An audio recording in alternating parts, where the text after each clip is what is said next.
جریان فتنه‌های اخیر عده معدودی از فریب خوردگان اغتشاشگر توسط دشمنان قسم خورده نظام و یاوه‌گویان شرق و غرب و قدرت‌های استکباری صهیونیستی تحریک شدند و از آن سوی مرزها به داخل ایران آمده و ناآرامی‌های اخیر را دامن زدند.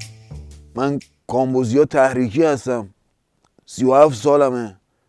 سابقه شرارت دارم. آدم درستی نیستم.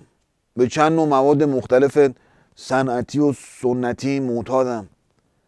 سریال‌های ماهواره‌ای نگاه می‌کردم که تحت تاثیر همین تبلیغات کانون خانواده رو اصلا پاشوندم و بعد به این فکر افتادم که کانون پرورش فکری کانون نظام رو بپاشونم که در همین راستا یکی از کارهایی که می‌کردم به موضوعات مختلف دامن می‌زدم که خب حالا اسنادش هم هست، اگر صلاح باشه پخش کنم. نامبرده به دنبال این روانپریشی مزمن در جریان ارتباط با یکی از عوامل شناخته شده غرب به نام کوئنتین تارانتینو قرار گرفت. او که از طراحان خشونت در کشورهای مستقل محسوب می شود، کامبوزیا تحریکی را بازیچه دست خود قرار داد و در پروژه های براندازانه‌ای نظیر کیل بیل و گیم آف ترونز به طراحی توطئه پرداخت. والا من حدود 3 سال 4 سال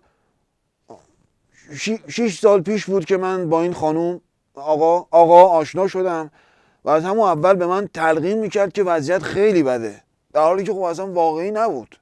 بعد به من میگفت که منو میبره سواحل قناری، اما بعد معلوم شد که اینا همش دروغ بوده و اون جزیره‌ای که ما رو برد سواحل کلاغ بود.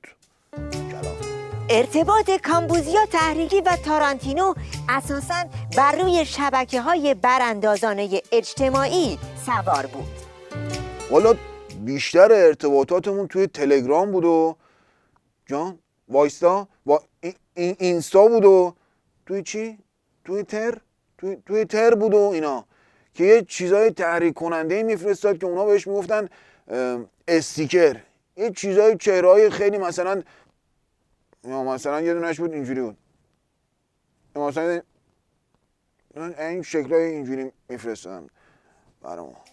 استیکر در واقع همان کدی بود که در بسیاری از انقلاب‌های نارنجی مخملی و مخمل کبریتی و از جمله در جریان انهدام جزیره خوک‌ها از آن استفاده شده بود. نگاهی به زندگی کامبوزیا نشان می‌دهد که او از کودکی زمینه جذب در جریان‌های انحرافی را دارا بوده است.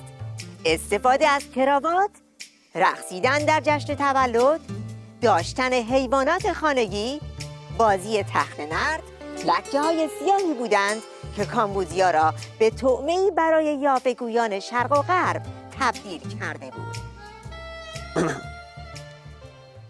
من حقیقت خیلی پشیمونم از کارهایی که کردم، خیلی پشیمونم.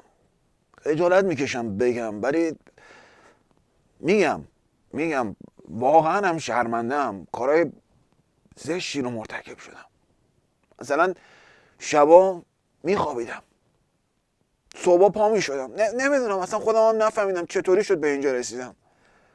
یا مثلا خوردن صبحونه، نهار میخوردم، از همه بدتر شام میخوردم.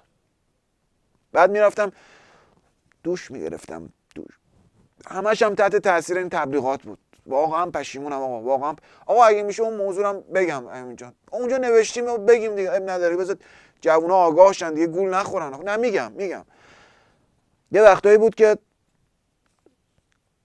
خودمو میخاروندم. در ادامه این روند انحطاطی کارم به اونجا رسید که به طور مستمر نفس میکشیدم. کامبوزیا تحریکی بعد از انجام همه این کارهای تروریستی سرانجام از گذشته خود ندامت کرد و به آغوش ولایت بازگشت. او در بازداشتگاه مورد رأفت و عنایت مقام عظمای ولایت قرار گرفت و بخشیده شد، اما خودش به خاطر شدت پشیمانی دست به خودکشی زد. و حقیقتش من خیلی وقت بود که دنبال خودکشی بودم.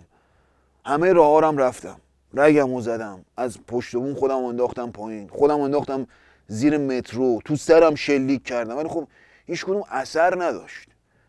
دیگه به این نتیجه رسیدم که تو اغتشاشات شرکت کنم و منویات بیگانگان رو پیش ببرم تا بتونم در ادامه دستگیر بشم و تو بازداشتگاه یه خودکشی تضمیندار داشته باشم که خوشبختانه به نتیجه رسید و خب خلاصه خودکشی کردم. قراره بکنم الان دامن بزنم.